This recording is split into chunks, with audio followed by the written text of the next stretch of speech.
আমরা super power, আমাদের আন্ডারে থাকবে এইটাও না, তাহলে তোমাদেরকে তো আমরা বিশ্বাস করতে পারি না। কখন না কখন বিশ্বাসঘাতকতা করো, কার সাথে মিলে হাত মিলাও। ভাবছেন আমার তো পাওয়ার আছে, ওর জমিটা দখল করি। জামাত ইসলাম ব্যাংকের মালিক না, বলছে ইসলামের উপর হাত দিবেন। ইসলামী ব্যাংক ইসলাম নয়, জামাতে ইসলামও ইসলাম নয়। আমাদের ইসলামকে নিশ্চিহ্ন করতে চায়, তাদের বিরুদ্ধে আমাদের সংগ্রাম আওয়াজ করে বলতে হবে, ঠিক কিনা? ওই সমস্ত দুর্বৃত্তদের সাথে আমাদের কোনো সম্পর্ক নাই। আমরা যদি ঐক্যবদ্ধ থাকতে পারি, ওই দুর্বৃত্তরা চান্স পাবে না। আমরা ঐক্যবদ্ধ থাকতে রাজি আছি। ওই দুর্বৃত্তদের কালো হাত ভেঙে দিতে আমাদের সময় লাগবে না। তাদের কালো হাত ভেঙে দিতে রাজি আছে মুসলমান? কারা কারা রাজি? দু হাত তুলে দেখাও। ভাবছেন আমার তো পাওয়ার আছে, ওর জমিটা দখল করি। তার প্রাপ্য তাকে না দিয়ে যদি তাকে ঠকায়, তার উপর জুলুম করে, তার সম্পদ যদি কেড়ে নেয়, আমি নবী, তুমি মুসলিম হইতে পারো, মুসল্লি হইতে পারো, তার পক্ষে তোমার বিপক্ষে আল্লাহর দরবারে বাদী হয়ে দাঁড়াবো। কথা বুঝতে পারলে আওয়াজ করে উত্তর দেন। বিশ্বনবী যদি কারো বিপক্ষে দাঁড়ায় কিয়ামতের দিন, আই রিপিট, আমি আবারও বলছি, বিশ্বনবী যদি কিয়ামতের দিন কারো বিপক্ষে দাঁড়ায়, ও তো সেলসেলায়া জান্নাতি, তাই না? জান্নাতি না? যে নবীর সুপারিশ ছাড়া জান্নাতের গেটও দেখা যাবে না, ওই নবী যদি বলে তোর বিপক্ষে আমি বাদী হয়ে দাঁড়াবো, ওই জান্নাতে আর ঢোকার কোনো সুযোগ আমাদের থাকবে? এখানেই শেষ না। আমরা সুপার পাওয়ার, আমাদের আন্ডারে থাকবে এইটাও না, তাহলে তোমাদেরকে তো আমরা বিশ্বাস করতে পারি না। কখন না কখন বিশ্বাসঘাতকতা করো, কার সাথে মিলে হাত মিলাও। তারা তাদের ইসলামেই বলবৎ ছিল, ট্যাক্স দিয়ে ইসলামের আন্ডারে ছিল। যারা এটাও মানে নাই ওইটাও মানে নাই, তাদের বিরুদ্ধে বিষ্ণু ইসলাম সপ্তম হিজরিতে যখন খায়বার বিজয়ের পরে ইসলাম রিজিওনাল সুপার পাওয়ার হিসেবে আত্মপ্রকাশ করলো, বিশ্বনবী চিঠি লিখলেন অন্যান্য সুপার পাওয়ারের কাছে। রাষ্ট্রীয় চিঠি লেখে এক রাষ্ট্রপ্রধান আরেক রাষ্ট্রপ্রধানের কাছে, ঠিক কিনা বলেন? জানেন না আপনারা? এই যে 24-এর ছাত্র নাগরিক অভ্যুত্থানে,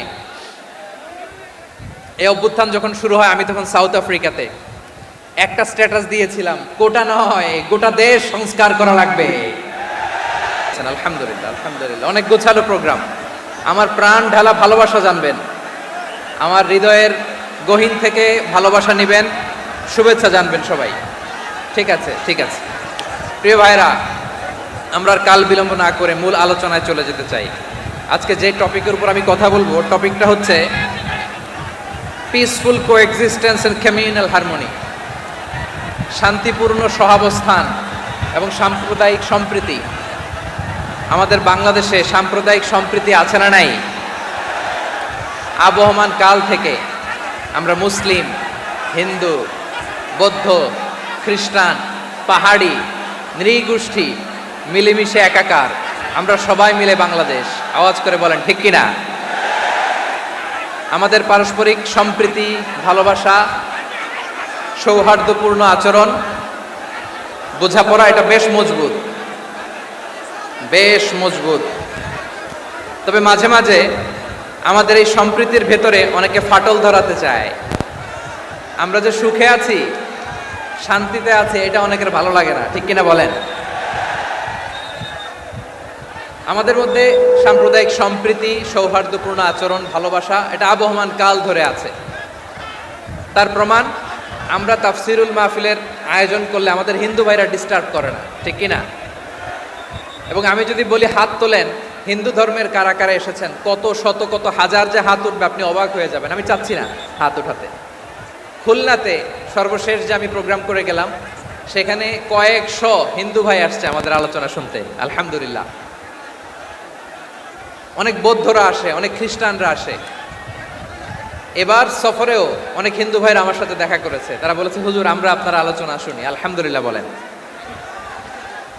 So it's our responsibility to present our religion to our non-Muslim brothers and sisters. আমাদের অমুসলিম ভাই বোনদের কাছে ইসলামের সৌন্দর্য তুলে ধরা, এটা আমাদের দায়িত্ব। We all are the ambassador of Islam. আমরা প্রত্যেকে দায়িত্বশীল, আমরা প্রত্যেকে এক একজন ইসলামের অ্যাম্বাসেডর, আলহামদুলিল্লাহ বলেন। এজন্য এমনভাবে দ্য বিউটি অফ ইসলাম, ইসলামের সৌন্দর্য আমাদেরকে ফুটিয়ে তুলতে হবে, যাতে করে নন মুসলিমরা শাহাদা পড়ে, কালিমা পড়ে মুসলমান হয়ে যায়। অনেক নন মুসলিম ভাই বোন আমাদের হাতে শাহাদা পড়ে, কালিমা পড়ে মুসলমান হয়েছে। অনেক।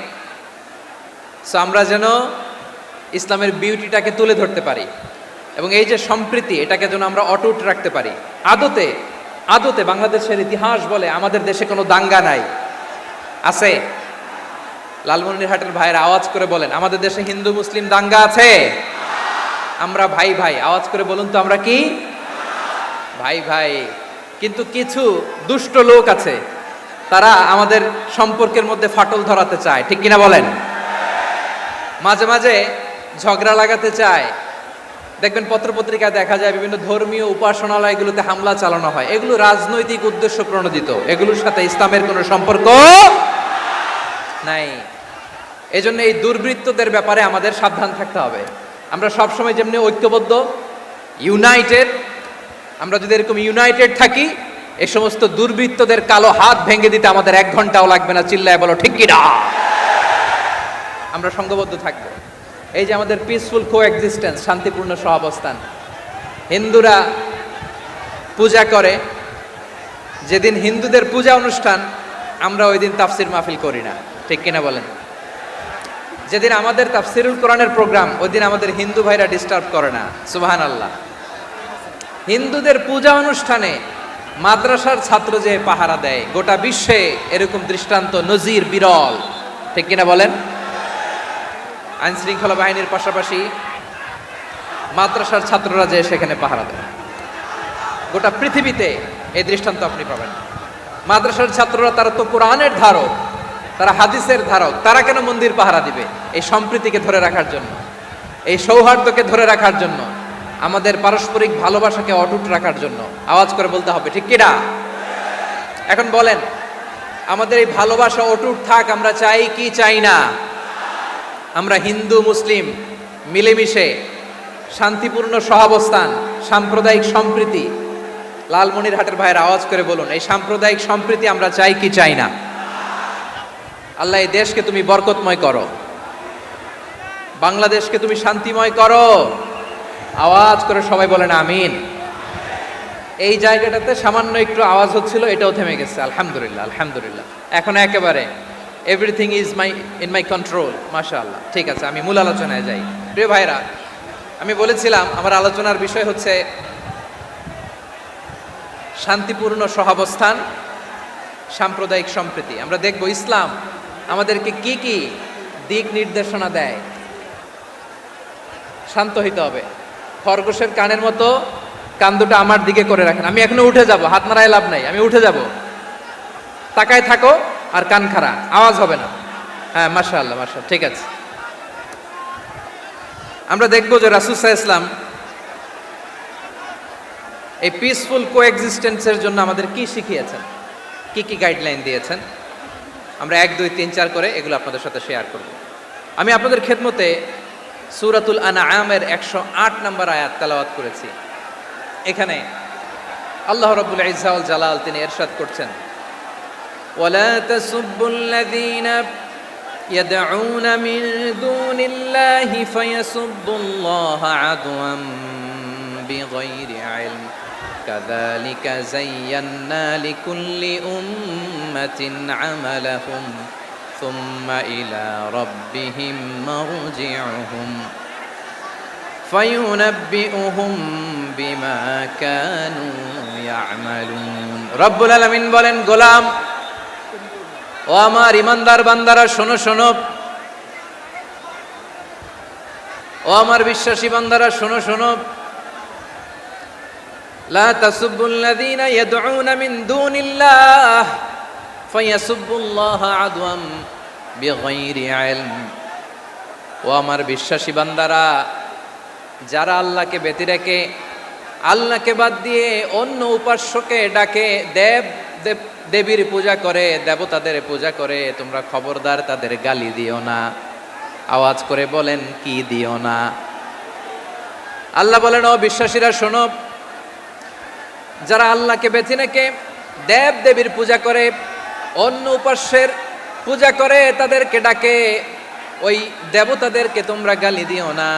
যদি ওই দেবতাদেরকে গালি দাও, তাহলে ভুলবশত, শত্রুতাবশত তারা তোমাদের রব আল্লাহকে গালি দেবে, ঠিক কিনা? তোমরা যদি তাদের দেবতাদের গালি দাও, ওরা রেগে তোমার আল্লাহরে গালি দিবে, তাহলে আল্লাহরে গালি খাওয়ানোর কারণ হয়ে গেলাম আমি, ঠিক কিনা বলেন? উঠে যেতে হবে, এগুলো বোকামি। এই বিভাগীয় প্রোগ্রামগুলোতে যাই, চিৎকার চেঁচামেচি করে তোমরা আসো, সময় শেষ আমাকে উঠে যেতে হয়, আমরা তো বঞ্চিত হলাম। গুরুত্বপূর্ণ অনেক কথা শোনাবো তোমাদের, অনেক। প্রিয় ভাইরা, আপনারা শান্ত হয়ে বসুন, শান্ত হয়ে। রব্বুল আলামিন বলেন, খবরদার বিশ্বাসীরা, আল্লাহ ছাড়া যারা অন্যান্য উপাস্যদেরকে ডাকে, দেবতাদেরকে ডাকে, তাদেরকে তোমরা গালি দিও না।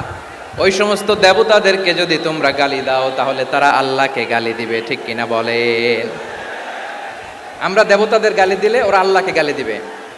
রব্বুল আলামিন বলেন, খবরদার দেবতাদেরকে গালি দিও না, তাহলে ওরা তোমার রব আল্লাহরে গালি দেবে। প্রতিটি জাতির জন্য তাদের কাজকে আমি আল্লাহ সুশোভিত করে রেখেছি, তারা সবাই একদিন আমার কাছেই ফিরে আসবে। এরপর আমি রব্বুল আলামিন তাদের আমলনামা তাদেরকে জানিয়ে দেব। সুবহানাল্লাহ পড়ে। প্রিয় ভাইয়েরা, আল্লাহ তাআলা বলেছেন খবরদার গালি দিও না। আদেশটা কার? আওয়াজ করে বলেন তো। হিন্দুদের দেবতা দেবদেবীদেরকে গালি দেওয়া যাবে না। আওয়াজ করে বলুন প্রিয় ভাইয়েরা, এই আদেশটা কার? এই আপনাদের গলার আওয়াজ। অন্য ধর্মের দেবতাদেরকে যে গালি দেওয়া যাবে না, এই আদেশটা কার? আরো জোরে বলুন, কার? গালি দিবেন কোন দেবতাকে? দিবেন? যদি দেন তাহলে ওরা আল্লাহরে গালি দিবে, তাহলে আল্লাহরে গালি খাওয়াইলো কে? আপনি, ঠিক কিনা বলেন? আমি আল্লাহকে গালি খাওয়ানোর কারণ হলাম, কারণ আমি যদি গালি না দিতাম ওরা আমার রবকে গালি দিত না। আওয়াজ করে বলেন ঠিক কিনা? তাহলে প্রিয় ভাইয়েরা, ইসলাম আমাদেরকে শিখায়, সূরাতুল আনআমের 108 নম্বর আয়াত থেকে আমরা বুঝলাম কোনো ধর্মকে ছোট করা যাবে না। অন্য ধর্মকে ছোট করা মানে ইসলামকে ছোট করা। অন্য ধর্মের দেবতাকে গালি দেওয়া মানে আল্লাহকে গালি খাওয়ানো। আওয়াজ করে বলেন ঠিক কিনা? খবরদার, এটা করা যাবে না। আর অন্য ধর্মের দেবতাকে যদি আপনি গালি দেন, ওরা ইসলাম থেকে দূরে সরে যাবে। যাও ইসলামের প্রতি আকৃষ্ট হয়েছিল আর কোনোদিন ইসলামের ধারে কাছে আসবে না। আওয়াজ করে বলেন ঠিক কিনা? এজন্য কখনো কোনোদিন অন্য ধর্মের দেবতাদেরকে গালি দেওয়া যাবে না। অন্য ধর্মের কোনো দেবতাদেরকে আমরা গালি দিব না, গালি দিব না, বরং ইসলামের beauty, the beauty of Islam, ইসলামের সৌন্দর্যকে আমরা তুলে ধরব। আমরা যদি বিশ্বনবী সাল্লাল্লাহু আলাইহি ওয়াসাল্লামের জীবনের দিকে তাকাই, তাহলে আমি দেখব বিষ্ণু ইসলাম মক্কাতে কিংবা মদিনাতে অন্য ধর্মের লোকদের সাথে খুব পিসফুলি লাইফ লিড করেছেন। হোক মুশরিক, হোক খ্রিস্টান, হোক ইহুদি, বিশ্বনবী সবার সাথে মিলেমিশে ছিলেন। আলহামদুলিল্লাহ বলেন। ইসলাম হচ্ছে পিসফুল রিলিজিয়ান। অন্য ধর্মের প্রতি সহনশীলতার সবক ইসলাম আমাদেরকে দেয়। কিন্তু প্রতিটি মুসলিমের এটা মনে রাখতে হবে, আল্লাহর কাছে পছন্দনীয় গ্রহণযোগ্য ধর্ম, জীবনাদর্শ একটি, সেটা হচ্ছে ইসলাম। আওয়াজ করে বলেন সেটা কি? লালমনিরহাটের ভাইয়েরা আওয়াজ করে বলুন, আল্লাহর কাছে মনোনীত ধর্ম একটি, সেটা কি? এজন্য রব্বুল আলামিন বলেন, ইন্নাদ-দীনা ইনদাল্লাহিল ইসলাম, আল্লাহর কাছে মনোনীত গ্রহণযোগ্য অ্যাকসেপ্টেড ধর্ম মতাদর্শ একটা, সেটা হলো ইসলাম। ইসলাম ছাড়া অন্য কোনো ধর্ম যদি কেউ তালাশ করে, তার ওই ধর্ম আল্লাহ গ্রহণ করবে না। ওমাই ইয়াবতাগি গায়রাল ইসলামি দীনান ফালাই ইউকবালা মিন ওয়া হুয়া ফিল আখিরাতি মিনাল খাসিরিন।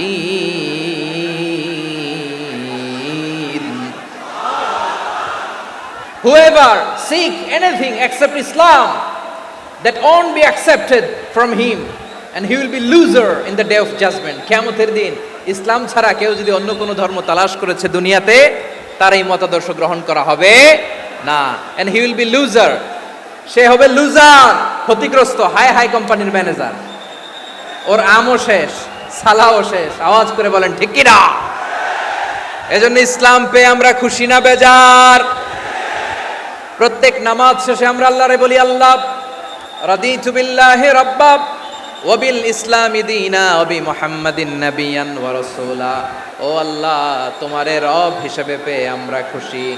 ও আল্লাহ, ইসলামকে ধর্ম হিসেবে পেয়ে আমরা খুশি। বিশ্বনবীকে আমাদের রাসূল পেয়ে আমরা খুশি। ঠিক কিনা বলেন? ইসলাম ছাড়া অন্য কোনো ধর্ম আমরা গ্রহণ করব না। ঠিক কিনা বলেন? আল্লাহর কাছে অ্যাকসেপ্টেড রিলিজিয়ান একটা, সেটা ইসলাম।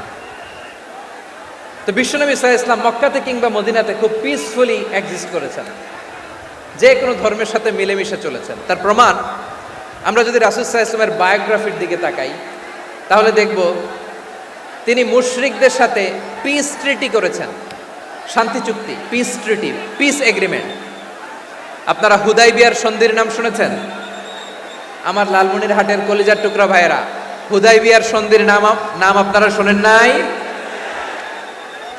ষষ্ঠ হিজরিতে বিষ্ণু ঈসা ইসলাম মুশরিকদের সাথে এই ট্রিটি করেছেন, চুক্তি। কাদের সাথে? মুশরিকদের সাথে। আমরা তো মুসলমান বসতে পারি না, আমরা দুই মুসলিম ভাই একসাথে বসে চা খেতে পারি না, গল্প করতে পারি না। বিষ্ণু ঈসা ইসলাম মুশরিকদের সাথে ট্রিটি করেছেন, হুদাইবিয়ার সন্ধি। এই সন্ধির আগে মক্কা থেকে কেউ মদিনায় যেতে পারে না, মদিনা থেকে কেউ মক্কায় যেতে পারে না। কিন্তু এই সন্ধির পরে ট্রাফিক স্বাভাবিক হয়ে গেল, মক্কার লোকেরা মদিনায় আসতে পারে, মদিনার লোকেরা মক্কায় আসতে পারে। এটাকে বলে সুলহে Hudaibiyah, the peace agreement of Hudaibiyah, শান্তি চুক্তি।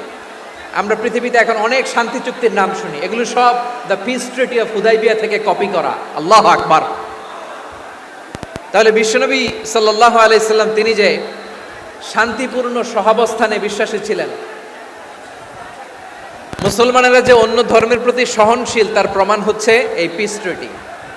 শুধু তাই নয়, মাইকের সাউন্ডটা একটু বাড়ায় দিতে হবে, খুব দুর্বল, একটু মজবুত করতে হবে, আর একটু ক্লিন করতে হবে, আর সবগুলা জায়গায় সাউন্ড যাচ্ছে কিনা একটু ক্রস চেক করতে হবে। হ্যাঁ, পাবেন দিচ্ছে mike operator, he is trying his level best, দিচ্ছে। মাইক অপারেটর যিনি আছেন, প্রতিটি জায়গায় প্রতিটি সাউন্ড বক্সে যেন আওয়াজ পাওয়া যায়, একটু ক্রস চেক করেন, সাউন্ডটাকে একটু স্ট্রং করে দেন। হ্যাঁ, ঠিক আছে, মাশাআল্লাহ। এদিকে তাকান, এদিকে। মক্কার পার্ট গেল, পিস এগ্রিমেন্ট করলেন, শান্তি চুক্তি। বিষ্ণু ঈসা ইসলাম মদিনায় যে কি করলেন? মদিনায় যে বিষ্ণু ঈসা ইসলাম মদিনা চার্টার করলেন, মদিনা সনদ, সাহিফাতুল মদিনা, এটার বলে মদিনা চার্টার। এই যে ওয়েস্টে, ইউরোপে, আমেরিকাতে তারা অনেক চার্টার করে, এই সব চার্টার মদিনা চার্টার থেকে কপি করা। আওয়াজ করে পড়েন সুবহানাল্লাহ। বিষ্ণু ঈসা ইসলাম মদিনায় গেলেন, মদিনাতে মুসলিম, মুশরিক, ইয়াহুদি, এই তিন ধর্মের লোক মিলে সব স্টেক হোল্ডার যারা আছে সবাইকে নিয়ে বিষ্ণু ঈসা ইসলাম মদিনা চার্টার করলেন, মদিনা সনদ। পড়েন সুবহানাল্লাহ। শুধু তাই নয়, মক্কাতে বিশ্বনবী পিস এগ্রিমেন্ট করলেন, শান্তি চুক্তি মুশরিকদের সাথে। মদিনাতে যে বিশ্বনবী মদিনা চার্টার করলেন, মদিনা সনদ করলেন ইহুদিদের সাথে। আবার মদিনাতে বিশ্বনবী ইহুদিদের সাথে পিস ডায়ালগ করলেন, ইন্টারফেথ ডায়ালগ করলেন, আন্তধর্মীয় সংলাপ করলেন, যেই সংলাপের মূল ভিত্তি ছিল তাওহীদ। মূল ভিত্তি ছিল কি? তাওহীদ। বিশ্বনবী ইহুদিদেরকে ডাকলেন, আহ্বান করলেন, কুল ইয়া আহলাল কিতাবি তাআলাউ ইলা কালিমাতিন সাওয়াইন বাইনানা ওয়া বাইনাকুম আল্লা না'বুদা ইল্লাল্লাহ ওয়া লা নুশরিকা বিহি শাইআন ওয়া লা ইয়াত্তাখিযা বা'দুনা বা'দান আরবাবাম মিন দুনিল্লাহ فإن تولوا فقولوا اشهدوا بأننا مسلمون সুবহানাল্লাহ পড়েন। বিশ্বনবী মদিনার ইহুদিদের ডেকে বললেন, ও ইহুদিরা, শোনো শোনো, আসো এমন একটা আদর্শের প্রশ্নে আমরা একত্রিত হই, যে আদর্শের প্রচার তোমাদের নবীরাও করেছে, আমিও করি, যে আদর্শের কথা তোমাদের পবিত্র ধর্মগ্রন্থগুলোতে আছে, আমার কোরআনেও আছে। সেটা হলো তাওহীদ। আমরা এক আল্লাহ ছাড়া কারো ইবাদত করব না, আল্লাহর সাথে কাউরে শরীক করব না, আল্লাহ ছাড়া কাউরে রব মানব না। পড়েন সুবহানাল্লাহ। তাহলে আমার প্রিয় লালমনিরহাটের ভাইরা, মদিনাতে যে তিনি মদিনা চার্টার করলেন, মদিনা সনদ, পিস ডায়ালগ করলেন, শান্তির সংলাপ, ইন্টারফেথ ডায়ালগ করলেন, আন্তধর্মীয় সংলাপ, যার ভিত্তি ছিল তাওহীদ। সুবহানাল্লাহ পড়েন। তাহলে অন্য ধর্মের প্রতি সব সময় ইসলাম সহনশীল।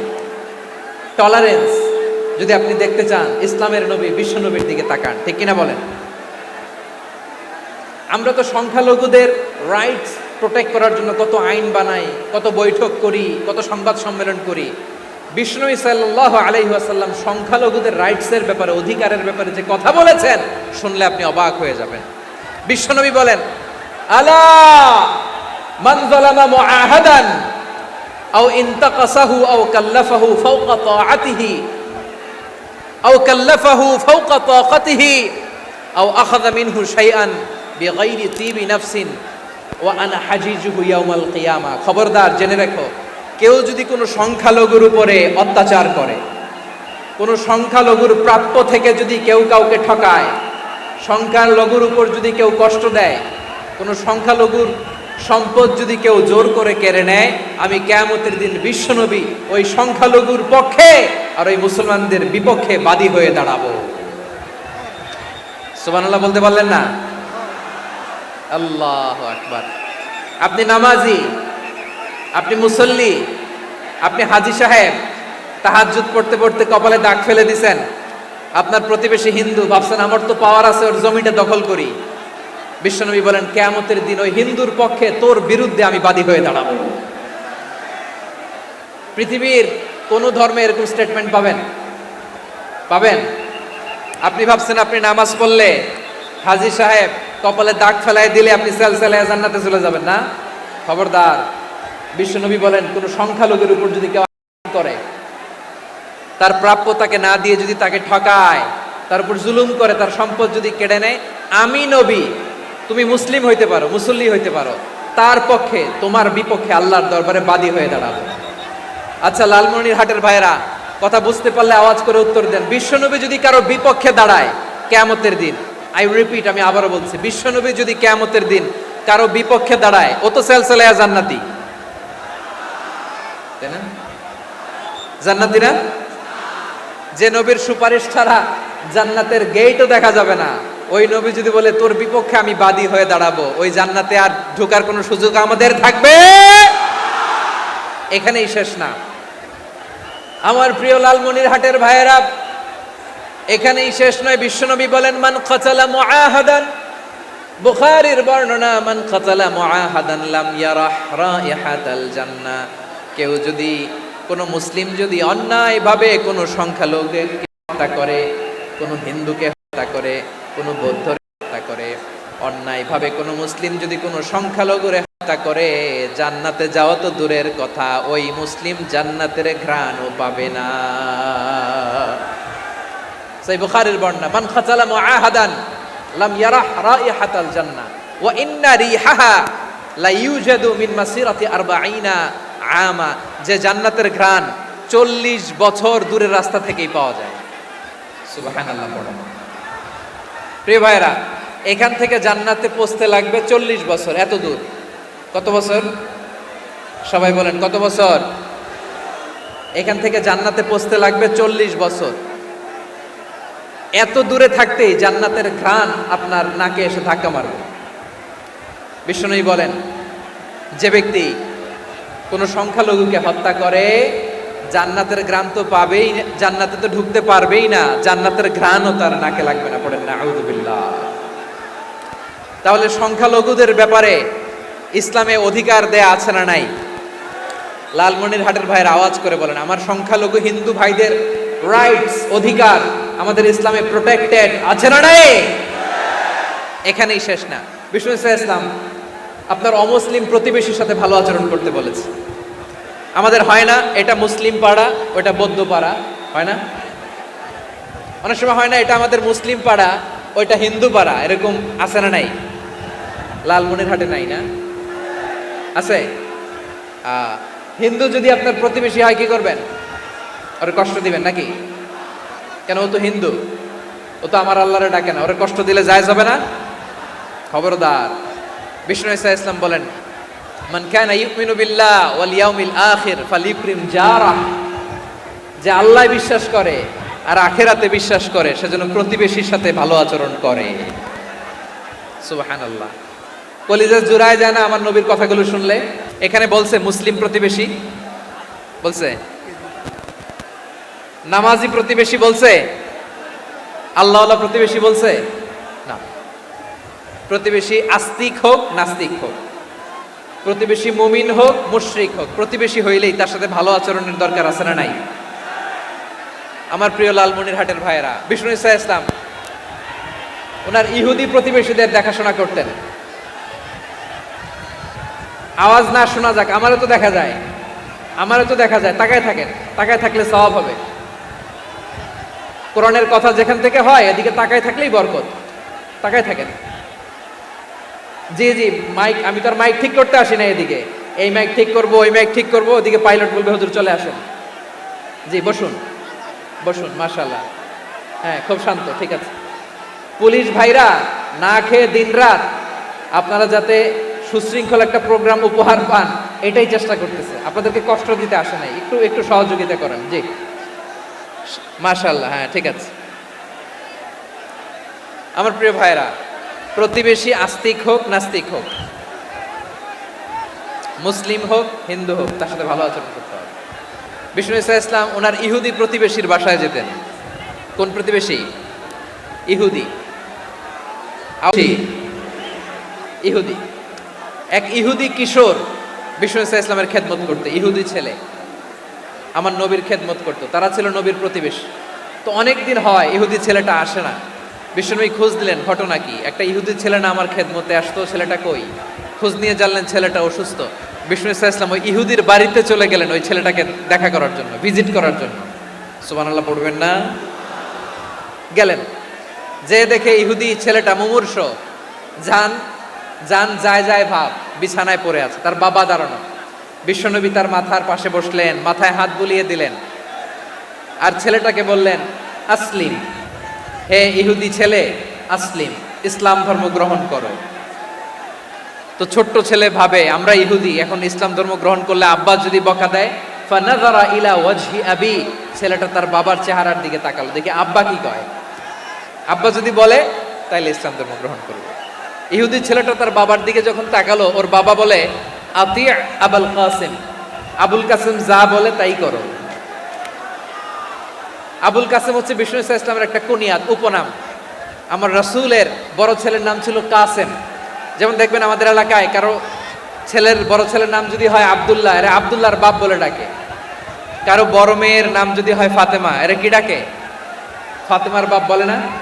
তো বিষ্ণু ইসা ইসলামের বড় ছেলের নাম ছিল কাসেম। ইহুদি বাবা বলল আতি আবুল কাসেম, আবুল কাসেম যা বলে তাই শোনো, মানে মোহাম্মদ যা বলে তাই শোনো। এই কথা শুনে ছেলে সাহস পাইছে, ছেলে আবার পড়তে আরম্ভ করলো আশহাদু আল্লাহ ইলাহা ইল্লাল্লাহ ওয়া আশহাদু আন্না মুহাম্মাদার রাসূলুল্লাহ, পড়েন আল্লাহু আকবার। বিশ্বনবীর আহ্বান শুনে ওই আহ্বানে সাড়া দিয়ে ইহুদি ছেলে শাহাদা পড়ে মুসলমান হয়ে গেল। তার হৃদয়টারে ঈমানের নূর দিয়ে আলোকিত করে দিল কে? প্রিয় ভাইরা, এবার রাসূল সাল্লাল্লাহু আলাইহি ওয়াসাল্লাম বের হয়ে আসলেন ঘর থেকে, আর বললেন আলহামদুলিল্লাহিল্লাযী আনকাযাহু মিনান নার, প্রশংসা সে আল্লাহর যে আল্লাহ জাহান্নামে চলে যাচ্ছিল প্রায় এমন একটা লোককে মুহূর্তের মধ্যে কালেমায়ে শাহাদাতের বদৌলতে জান্নাতি বানায় দিলেন। আওয়াজ করে পড়েন সুবহানাল্লাহ। এই হাদিস থেকে আমরা কি শিখলাম? What is the moral of the story? এক নম্বর স্টোরি হলো, প্রতিবেশী ইহুদি হোক হিন্দু হোক, যাবেন, সুসম্পর্ক রাখবেন, উপহার দিবেন, বিপদে পাশে দাঁড়াবেন, তাইলেই তো আপনাদের প্রতি, মুসলমানদের প্রতি তারা আকৃষ্ট হবে, ঠিক কিনা বলেন? আপনি যদি হিন্দুদের সাথে বৌদ্ধদের সাথে নাই মিশেন, নাস্তিকের কাছে নাই যান, তো ইসলামের সৌন্দর্যটা ওরা বুঝবে কেমনে? আমার অনেক হিন্দু পরিচিত ভাই আছে, ওরা আমাদের ইফতারির প্রোগ্রামে এসে একসাথে ইফতারি করে। অনেক মদখোর আমার সাথে বসে একসাথে ডিনার করে, হাফ প্যান্ট পরা, গলায় স্বর্ণের চেইন, হাতে স্বর্ণের ব্রেসলেট, আইসা আমার সাথে ডিনার করছে, আছে এরকম। গাঁজাখোর, আমি বলে আসো, welcome welcome to my dinner, আসো বসো, বসলেই তো আমি ওর ডিএনএ, চিন্তার ডিএনএ চেঞ্জ করে দেওয়ার সুযোগ পাবো, চিল্লায় বলো ঠিক কিনা? আসতে হবে আমার কাছে। Our door is open, the door of Islam is open 24/7. সব সময় আমাদের ইসলামের দরজা আমার অমুসলিম ভাইদের জন্য খোলা আছে না নেই? এই হাদিস থেকে দুইটা শিক্ষা। এক নম্বর শিক্ষা, প্রতিবেশী মুসলিম হোক অমুসলিম হোক, যান, অসুস্থ হইলে একটু আপেল নিয়ে যান, আঙ্গুর নিয়ে যান, কমলা নিয়ে যান, তাদের সাথে ভালো আচরণ করেন। ইসলামের বিউটি দেখে, সৌন্দর্য দেখে অবাক হবে, নসিব ভালো হলে কোনোদিন কালিমা পড়ে মুসলমান হয়ে যাবে। ঠিক কিনা বলেন? তাহলে অমুসলিমের সাথে ভালো সম্পর্ক। বিশ্বনবী ইহুদির বাড়িতে গেলেন, ইহুদির বাড়ি, আর আমার মুসলমান ভাই আমার কাফের বলে, এরকম আছে না নাই? মুসলিমরা দেখতে পারে না, সহ্য করতে পারে। বিশ্বনবী সাল্লাল্লাহু আলাইহি ওয়াসাল্লাম ইহুদির বাড়িতে গেলেন, এটা একটা শিক্ষা। আরেকটা শিক্ষা হলো, ভাইরা ধাক্কা মেরে এসে সামনে এসে কি লাভ? প্রোগ্রাম তো শেষ হচ্ছে, এখনই শেষ হচ্ছে। তো এই যে আমাদের বকশি ভাই ওয়াদা নিল, হাত তোলালো, মিম বলে এত কথা বললো, তো আমি জেলায় জেলায় যে খালি হাত নাড়াই তোমাদের জন্য নাকি? হ্যাঁ, হাত নাড়াই শুধু। এই ধাক্কাইতে ধাক্কাইতে এদিকে এসে হাত নাড়াইতেছে, হয়েছে তো, দেখলাম তো, ঠিক আছে, মাশাআল্লাহ, অনেক সুশৃঙ্খল, অন্যান্য যে কোনো জেলার চেয়ে অনেক সুশৃঙ্খল। আমার দিকে তাকাও, আমার দিকে তাকাও, ঠিক আছে। এই যে দাঁড়িয়ে আছে, একটা ছেলে নড়ে না, দেখছেন? মাশাআল্লাহ, মাশাআল্লাহ, মাশাআল্লাহ। হ্যাঁ, এইভাবেই। আর কয়েকটা মজাদার কথা আছে, শোনো। এই হাদিস থেকে আমাদের শিক্ষা হলো, আমার প্রতিবেশী যেই ধর্মের হোক আমি সম্পর্ক রাখবো। অসুস্থ হলে যাব, কি বলেন ভাইরা? যাবেন না? যাবেন না আপনারা? আচ্ছা, 2 নম্বর শিক্ষা হলো, বিষ্ণু ইসা ইসলামের খাদেম ছিল ইহুদি, এতদিন খেদমত করলো, একদিনও বিশ্বনবী ওর কালিমার দাওয়াত দেয় নাই। কারণ কি? বিশ্বনবী একটা ভালো সময়ের অপেক্ষা করতেছিলেন, প্রপার টাইমিং। দাঈর কাজ হচ্ছে দাঈ ইলাল্লাহ, সে হচ্ছে সুযোগ সন্ধানী। দাঈ সুযোগ খোঁজে, কখন দাওয়া দিলে ব্যাটে বলে হবে, ঝোপ বুঝে কোপ মারে, ঠিক কিনা বলেন? বিষ্ণু ইসলাম ভালো সময়ের অপেক্ষা করতেছিলেন, দেখি ভালো সময় আসুক আসুক আসুক আসুক। আস্তে আস্তে এমন সময় আসছে, ছেলে এবার মুমূর্ষ। অসুস্থ ব্যক্তির হৃদয় অত্যন্ত নরম থাকে। হসপিটালে যখন কেউ যায় তার হৃদয়টা বড্ড নরম থাকে, মৃত্যুর ভয়ে তার অন্তরটা নরম থাকে, ঠিক কিনা বলেন? এই প্রপার টাইমিং এর অপেক্ষা করতেছিলেন। যখনই টাইমিং পেয়েছেন, দাওয়াত দিলেন, পড়ো লা ইলাহা ইল্লাল্লাহ, সুবহানাল্লাহ পড়েন সবাই। তাহলে ইসলাম অমুসলিম প্রতিবেশীর সাথে ভালো আচরণ করতে বলে। ইসলাম অমুসলিম মাতা পিতার সাথেও ভালো আচরণ করতে বলে। মাতা পিতা যদি অমুসলিম হয়, তারা ফেলে দিতে পারবেন? পারবেন? আমার লালমনিরহাটের ভাইয়েরা, অনেক হিন্দু ছেলে আমাদের হাতে শাহাদা পড়ে মুসলিম হয়, কিন্তু ওর মা মুসলমান হয় নাই, বাবাও হয় নাই, এরকম আছে না নাই? তো ও হয়েছে মুসলিম, মা বাপ হিন্দু, এখন মা বাপ কি বাদ? হ্যাঁ, মা বাপ বাদ দেয়া যাবে? যেই মা আপনার 9 মাস 8 মাস পেটে ধারণ করলো, আপনার মায়ের নার ছেঁড়া ধন, আপনি ওই মারে বাদ দিতে পারবেন? যে মায়ের বুকের তাজা দুধ খেয়ে আপনি আজকে বাড়ন্ত তাজা তরতাজা, ওই মারে বাদ দেয়া যাবে? মায়ের এক ধারে দুধের দাম, কাটিয়া গায়ের চাম, ঠিক কিনা? মাকে তো বাদ দেয়া যায় না। وقضى ربك ألا تعبدوا إلا إياه وبالوالدين إحسانا। আল্লাহ বলে, অবধারিত 2টা ভার্ডিক্ট তোমাদের জন্য, এক আল্লাহর ইবাদত করবা আর মা বাবার প্রতি ইহসান করবা। আদেশটা কার? মা বাবার প্রতি ইহসান করতে হবে। আমার মা হিন্দু হোক, ভালো আচরণ করতে হবে, বৌদ্ধ হোক, ভালো আচরণ করতে হবে। আমার যে সমস্ত হিন্দু ভাইয়েরা মুসলিম হয়েছে, তোমাদের মা বাবা এখনো মুসলমান হয় নাই, তাদের সাথে ভালো আচরণ করতে হবে। আপনাদের খেদমত নিজে করতে হবে, অথবা খেদমতের ব্যবস্থা করাই দিতে হবে। মান্থলি যে খরচ লাগে এটা দিতে হবে। আরে তুমি এখন মুসলিম, তোমার মা বাবা হিন্দু, এখনই তো সুযোগ ইসলামের সৌন্দর্য দেখানো। এখন মা বাবা যদি দেখে, আরে এটা হিন্দু থাকতে তো বদমাইশ ছিল, বেয়াদব ছিল, কি এমন ধর্ম সে গ্রহণ করলো যেটা গ্রহণের সাথে সাথে সে পাল্টে গেল?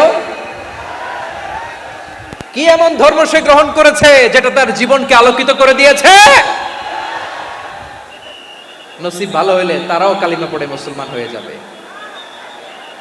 বিষ্ণু ইসা ইসলামের স্ত্রীর নাম ছিল আয়েশা রাদিয়াল্লাহু তাআলা আনহা, আবু বকর রাদিয়াল্লাহু তাআলা আনহুর মেয়ে। আবু বকর রাদিয়াল্লাহু তাআলা আনহুর আরেক মেয়ের নাম হচ্ছে আসমা। কি নাম? দুজনই আবু বকর রাদিয়াল্লাহু তাআলা আনহুর মেয়ে, আসমা আর আয়েশা। নাম দুইটা কেমন লাগে? আসমা নামটা কেমন লাগে? আয়েশা নামটা কেমন লাগে? সবার ভালো লাগে নাই? নাম দুটো আপনাদের ভালো লাগে? লালমনিরহাটে অনাগত যদি কন্যা সন্তান হয়, যদি মনে চায় আসমা রেখে দিতে পারবেন। যদি মনে চায় আয়েশা রেখে দিয়েন। দেশে বিদেশে এয়ারপোর্টে রাস্তা ঘাটে শুধু বলে হুজুর একটা নাম দেন, আমার ছেলের একটা নাম দেন, মেয়ের একটা নাম দেন। তো আমার মনে আছে যশোরের আবদিনের মাহফিলে আমি একটা দুইটা নাম দিয়েছিলাম। আজকে লালমনিরহাটের এই প্রোগ্রামে কন্যা সন্তান যদি হয় দুটা নাম দিলাম, আসমা কিংবা আয়েশা। ইনশাআল্লাহ পড়েন। দুজন বোন, এক মায়ের না, বাবা এক মা দুজন। আয়েশা রাদিয়াল্লাহু তাআলা আনহার মায়ের নাম উম্মে রুমান, আর আসমা রাদিয়াল্লাহু তাআলা আনহার মায়ের নাম কুতাইলা বিনতে আব্দুল উজ্জা। আবু বকর রাদিয়াল্লাহু তাআলা আনহু 4টা বিয়ে করেছিলেন। তো একই ঘটনা ঘটেছে এই ফ্যামিলিতে। আসমা ইসলাম ধর্ম গ্রহণ করে মুসলিমা, কিন্তু তার মা কুতাইলা মুশরিকা। আই রিপিট, বোঝার জন্য আমি আবারও বলি, আসমা রাদিয়াল্লাহু তাআলা আনহা মুসলিমা, আর আসমার মা কুতাইলা, আওয়াজ করে বুঝে থাকলে বলেন, আসমার মা মুশরিকা। তার মানে মেয়ে মুসলিম, মা অমুসলিম, ভেজাল আছে না নাই? কিন্তু কুতাইলা আর ধৈর্য ধারণ করতে পারে না। নার ছেঁড়া ধন, কলিজার টুকরা ধন, কলিজার টুকরা সন্তান, আসমারে দেখতে বড্ড মন চায়। সাইয়েদনা আসমা রাদিয়াল্লাহু তাআলা আনহা মক্কা থেকে হিজরত করে মদিনায় চলে গেলেন হুদাইবিয়ার পর। যখন মক্কা মদিনার ট্রাফিক স্বাভাবিক হলো, মক্কার লোক মদিনায় যায়, মদিনার লোক মক্কায় আসে। কুতাইলা কলিজার টুকরা সন্তান আসমারে দেখার জন্য কিছু উপহার নিয়ে বিশাল মরুপথ পাড়ি দিয়ে মক্কা থেকে মদিনায় যায়। সুবহানাল্লাহ বলেন। এখন মা আসছে মেয়ের সাথে দেখা করতে, মেয়ে তো আর দেখা দেয় না। মেয়ে ভাবছে আমার মা তো মুশরিকা, অপবিত্রা, তার সাথে কি দেখা দেয়া যাবে? বিশ্বনবীর দরবারে চলে গেলেন। সুবহানাল্লাহ বলেন।